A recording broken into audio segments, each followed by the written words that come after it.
سلام يا البنات، واش راكم؟ تكونوا بخير وعلى خير. نتلاقيكم هاد لا فيديو بصحه وعافيه.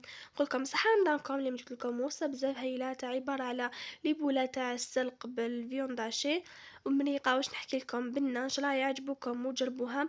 تجيب لينا بزاف تاع صراحه عجبتهم في الدار وهبلوا عليها. واش نقول لكم؟ تبعوا لا فيديو الاخير وان شاء الله حتعرفوا طريقه التحضير تاعها وتنجحوا فيها. ما عليكم تجيبوا ورقه ودونوا معايا الوصفه. واللي تخرج من القناه ما عليكم تشتركوا في القناه دون جيم لا فيديو. ولي نقول لكم يلا نبداو على بركه الله بطريقه تحضير هذه الوصفه تاع نهار اليوم.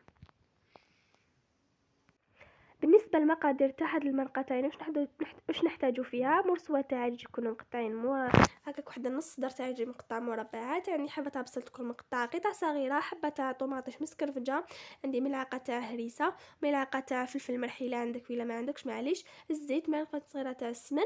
نخليهم يتحمسوا مليح بالفلفل الكحل والملح، نخليهم يتحمسوا مليح، من بعد حنضيف عليهم هذيك المرقه نخليهم يطيبوا في غردهم. من بعد هنا عندي السلق تاعي كنت غليته، عندي كمية من اللحم المفروم، درت لها الملح، فلفل الكحل، شويه تاع القرفه، درت لها معدنوس مقطعه كقطع صغيره، ودرت لها جوج مغارف تاع لاشابلا باش نقدر نلم بها الخلط تاعي. هنا لميته وحنضيف عليه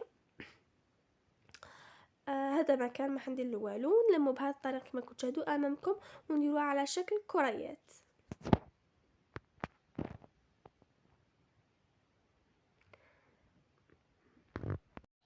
وانا كما راكم تشوفوا بديت نشكل في الكريات تاعي هكا، ما يكونوش كبار بزاف ما يكونوش صغار، متوسطين بهذه الطريقه.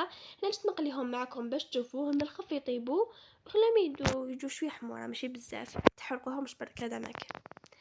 هنا قليتهم بديت نقلب فيهم هكا بالعقل.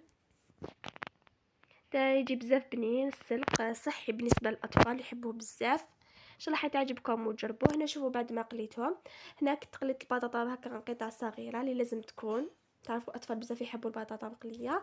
درتها الطبقه الاولى، بعد استفت فوق هذاك لي بولات تاع السلق، ودرت من فوق هذيك لاص اللي كان طابت لي تاع الحمص والدجاج، وندخلو الفوق يطيب يشرب شويه ونشوف طبق. وهنا كما راكم تشوفوا البنات طبقت انا تاع نهار اليوم راهو وجدت انا من اللي كان عباره على البولات تاع السلق باللحم المفروم والمريقه. واش نحكي لكم تجيب لينا بزاف، ان شاء الله تعجبكم وتجربوها في هذا رمضان.